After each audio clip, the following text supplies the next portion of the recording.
আসসালামু আলাইকুম। আজকে আমি দেখাবো মেহেরপুর জেলার নাজিরাকোনা গ্রামের ইন্ডিয়ান বর্ডার। আর ইন্ডিয়ান বর্ডারের ইন্ডিয়ান যে গ্রামটি রয়েছে ওই গ্রামটির নাম হলো পাথরঘাটা গ্রাম, যেটা চাপড়া থানা তেহট্ট জেলার মধ্যে পড়েছে। আর বাংলাদেশের সীমানার মধ্যে হচ্ছে বাংলাদেশের নাজিরাকোনা গ্রাম, মেহেরপুর জেলা। আর নিরাপত্তার কারণে কিন্তু আমরা বেশি দূর যেতে পারিনি।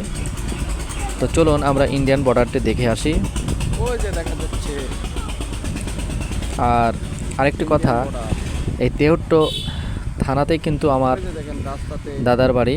আমার দাদারা 4 ভাই, বিএসএফ দাঁড়িয়ে 3 রয়েছে। দাদা ভারতে থাকে আর আমার দাদা বাংলাদেশে থাকে। তখন তো অত তার কাটা ছিল না আর অত ধরাধরি করতো না, বিএসএফ আছে। তাই আমার দাদা নাজিরাকোনা গ্রামে এসে বসবাস শুরু করে। তো চলুন আমরা একটু দেখে আসি ইন্ডিয়ান বর্ডার।